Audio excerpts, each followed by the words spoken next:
हिंदू पंचांग के अनुसार चैत्र मास के कृष्ण पक्ष की अष्टमी को शीतला अष्टमी मनाई जाती है। कई लोगों के यहाँ शीतला अष्टमी तो कई लोगों के यहाँ शीतला सप्तमी मनाई जाती है। तो कुछ लोग होली के बाद के सोमवार को भी शीतला माता का पूजन कर लेते हैं। शीतला अष्टमी या सप्तमी के दिन शीतला माता की पूजा का विधान है।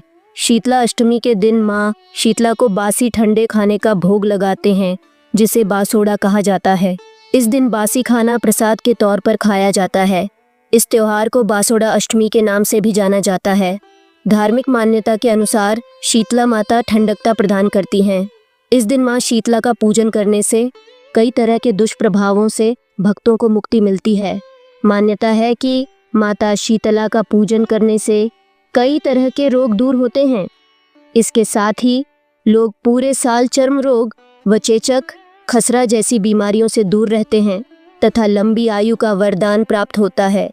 बासोड़ा पर्व की परंपरा के अनुसार इस दिन घरों में भोजन बनाने हेतु अग्नि नहीं जलाई जाती है। इसीलिए अधिकांश परिवार एक दिन पूर्व भोजन बनाते हैं तथा शीतला अष्टमी और कई लोग शीतला सप्तमी के दिन बासी भोजन का सेवन करते हैं। शीतला माता का पूजन करने हेतु एक दिन पूर्व माता का प्रिय भोजन बनाएं, जैसे मीठे पुए, जिसे गुलगुले भी कहते हैं, पूरी, मीठे चावल, थूली, राबड़ी, भजिए, गली हुई चने की दाल, बिना तवे की सिखी रोटी पर रखकर प्याज का भोग जरूर लगाए। ये माता का सबसे प्रिय भोजन है। ये सारे भोग एक दिन पूर्व ही बनाने होते हैं, क्योंकि इस दिन ठंडा बासा ही खाया जाता है और अग्नि नहीं जलाई जाती है। माता शीतला का पूजन ब्रह्म मुहूर्त में करने का विधान है, इसलिए कोशिश यही करें कि सूर्योदय से पहले माता का पूजन हो जाए।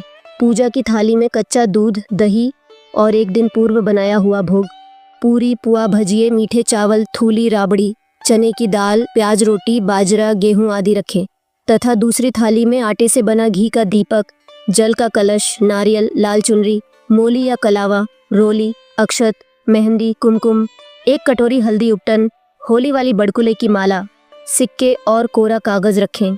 इसके बाद शीतला माता के मंदिर में जाकर पहले माता को जल चढ़ाएं, फिर दही दूध जल से स्नान कराकर मोली चुनरी अर्पित करें, कुमकुम, रोली और हल्दी का टीका करें, अक्षत, मेहंदी आदि अर्पित कर थाली के सारे भोग अर्पित करें, नारियल अर्पित करें और नारियल का प्रसाद बांटें।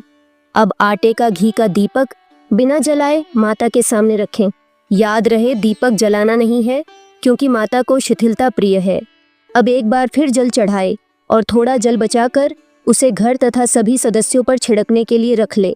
अंत में दोनों हाथों से हल्दी के 5 छापे माता के मंदिर की दीवार पर लगाए और परिक्रमा कर क्षमा प्रार्थना कर अपने परिवार की निरोगता हेतु प्रार्थना करें।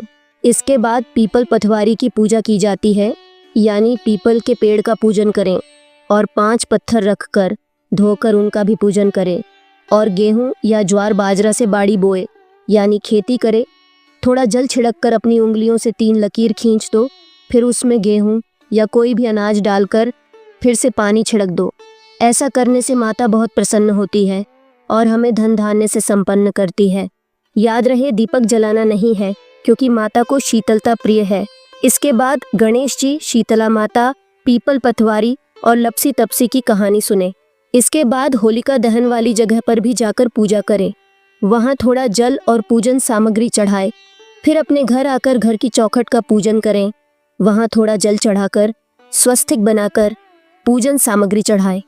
इसके बाद अपने घर के बाहर की दीवार पर दोनों हाथों से हल्दी के 5 छापे लगाएं।